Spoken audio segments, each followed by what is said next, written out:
Welcome, everyone. Today's topic is going to be a personal one, and it's going to be vulnerable. And I'm going to kind of try and give you a synopsis of my life. Okay?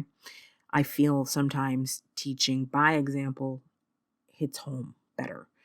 And I want you to know that I've come from the bottom. I made really detrimental choices for myself in my life. I had a very tumultuous childhood where there was a lot of physical abuse from my brothers, from one brother in particular who I mentioned in a previous upload, is soulless. And he physically abused me, as brothers do. And I was mentally and emotionally and verbally abused by my grandmother because we as children lived in my grandparents' house with our mother, who was a single mother who worked a lot. She was never really present. And so I was often left to the devices of other people who didn't care for me. I was not cared for I was not their favorite child by any stretch of the imagination. And I was not a bad kid.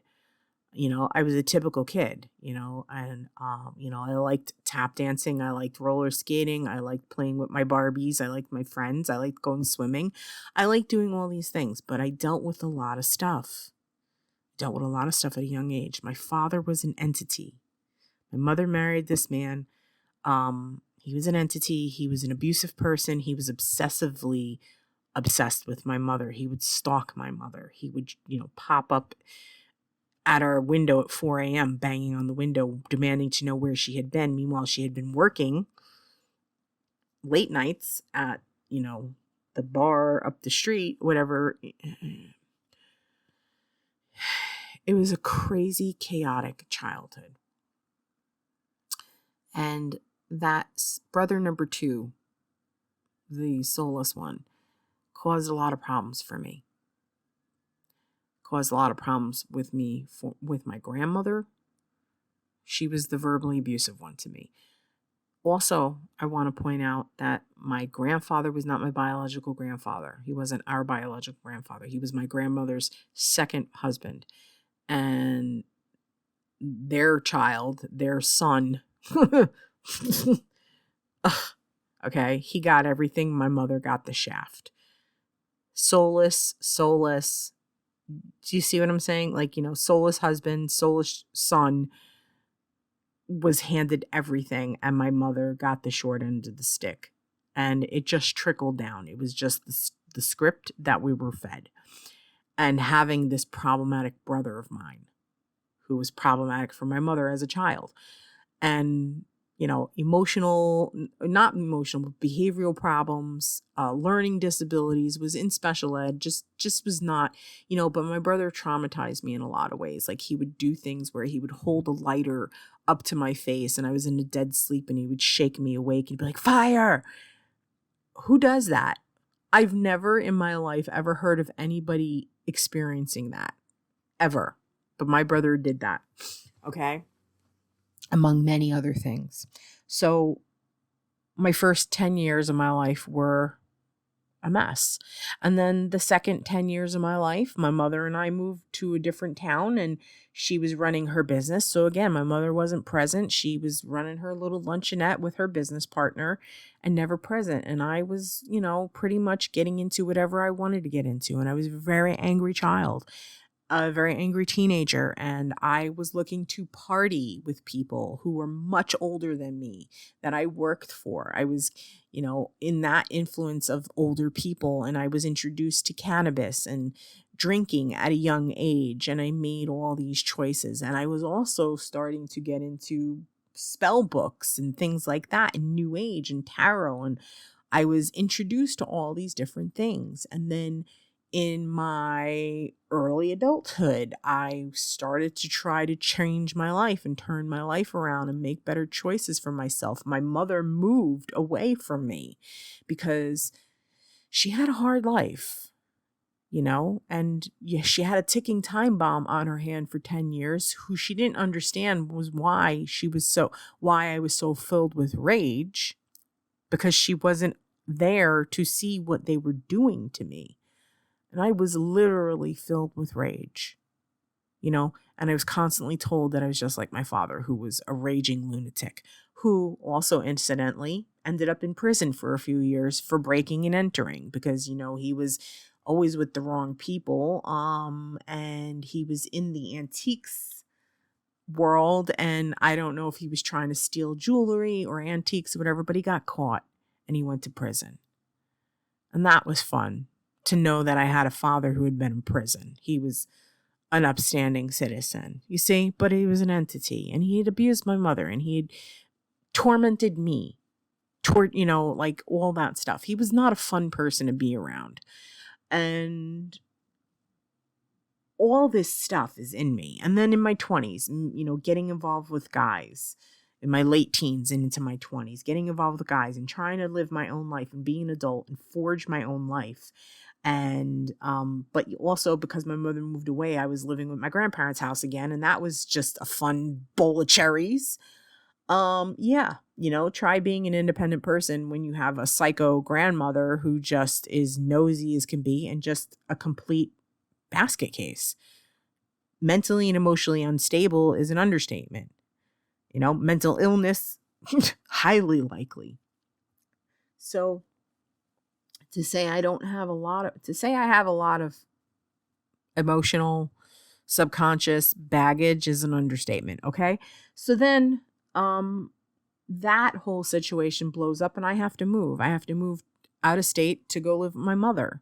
And that was another 10 years of my life of just deep depression because I was living someplace I didn't want to live and I was alone. And yes, I was independent on my own for the first time, but it was someplace I didn't want to be. And my mother getting progressively sick and seeing her deteriorate and just also meeting men who were crap bags, to put it nicely, entities who really did a number on me in many ways. And finally, getting to a point where my mother passed away and I made the decision to move back to my home state. And I've had the last 10 years of my life tumultuous. The first six of those years back were extremely hard.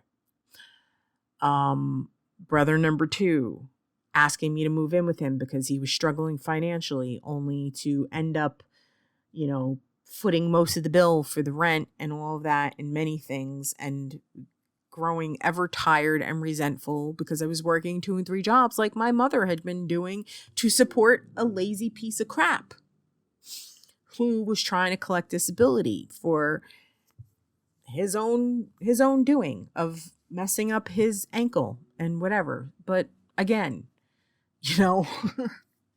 choices I've made. And then at some point I rediscovered spells and hoodoo and Wicca, and the Italian strega and that kind of stuff and ceremonial magic, and started to embrace that again, heavily embracing it again while I was living there. And my life was getting progressively worse, and I couldn't understand why. I didn't connect the dots to what I was doing with the magic and stuff like that. No, why would I ever connect that? Completely deluded. But then again, your thoughts are not your own. Your actions are not your own. Yes, it was my choice to go down that path. I made that choice. That's not ever a scripted choice. But think of all the entities that I had attached to me, influencing my thoughts. So that was a recipe for disaster. Now, throw on top of that I see somebody on the internet, David Avocado Wolf, who's just, somebody who peddles superfoods, talking about how you have to raise your vibration, and you raise your vibration by being vegan. So I go raw vegan. While I'm practicing all this spellcraft. My life blew up. I found myself homeless. I was living in our other brother's family's house when I moved in with brother number 2 to help him out financially. I had been living there rent free, trying to get my life in order so I could move out on my own. I had been working 2 jobs. I was trying to get money together so I can be on my own. And then this piece of garbage asks me to go live with him, and I do, and I work my butt off to pay bills, and we get evicted. And where do you think he goes and lives? At the other brother's house. And where am I? Where am I? With no place to live. I lived in my car for a month, and then I had somebody who I'd been friends with offer me her couch for a couple of months, and I finally moved into this place where I'm at now, where I've been for the last 7 years. But I can tell you, that first year, year and a half that I was living here was utter hell. I had an entity living upstairs from me. I was still heavily practicing the hoodoo and all of that, and trying to drive him out. And it was just creating hell. And I was being tortured with music day and night. I thought I was going to lose my mind. I literally thought I was going to lose my mind. I was having panic attacks. It was horrible. And still doing everything. And finally, I had started to even go deeper. I was seeing a lot of people on YouTube talking about ceremonial magic and how because I was still trying to make law of attraction work for me so I can make more money so I don't have to work like a dog. And delving into ceremonial magic and bringing more entities to me. And finally, in 2016, in the fall, I knew I had written down in my notes somewhere. I still have it. And I look back and I saw it recently and I was like, wow, I had the presence of mind to journal that I wanted to escape the matrix. Now, when I moved back to my home state in 2010, I had gone through the loss of my mother and I was really in a low point, and I had started to get into conspiracies. Conspiracies are not really anywhere that a source player should be. I was in these conspiracies and I came across a video that startled me so heavily and scared the bejesus out of me. And I woke up. I knew something was wrong. Like I almost had a psychotic break. I literally almost had like a mental break. It really did a number on me. And then for the next 6 years, I was searching, and I was searching in the wrong ways, obviously, but I was searching, but I had written it down that I wanted to escape the matrix. And in 2016, I found Quartz Crystal. She showed up in one of my suggested videos. I watched it, and that was it for me. And everything I had been doing, all the meat eating that I had started to eat again after going vegan and having incidentally, unlocked my script without knowing it, and then go back to eating meat plus practicing, witchcraft and everything, all that. Can you imagine what my life was like at that point? And then finding it and realizing and giving up all the drinking I had been doing, all the hard liquor. I made this one final decision at the holiday party at the job that I was working at to just go out with a bang. And I had my last drink that night. I had my last taste of meat that night. I tasted everything: beef, chicken, shrimp. I was allergic to shrimp. I had my last shrimp. That was it. I was done. And I set foot on the path, and I never looked back. Has it been easy? No.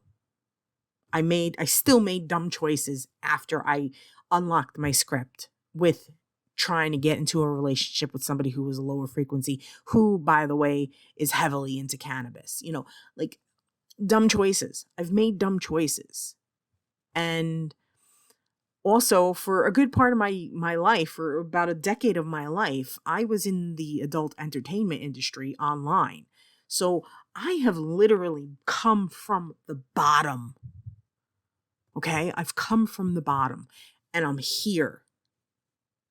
Is my life perfect? No. because I wasted a lot of time on dumb choices. But my life is getting on track now. I'm doing the work. It's bringing up a lot of stuff that I've tried to forget, but I'm grateful for it. And that's why I'm making this. I want you to know it's possible. If you can't see a way out, it's possible. I will never look back. And when I do look back, there's no way I would want to go back. My life is infinitely better, even though I might still be struggling with stuff because I've still made choices that haven't been the best. My life is infinitely better. And that's what I hope to convey to you. So yes, it is a process. It is work. It is mental work. Okay? And you will get there when you get there. But I'm telling you that this is 100% worth it. This is 200% worth it for me. And I want that to be for you. I came from the bottom. I came from the bottom. And I've gotten my frequency pretty high. So yeah, take it for what it's worth. Thank you for listening. And you all have a great day. Bye.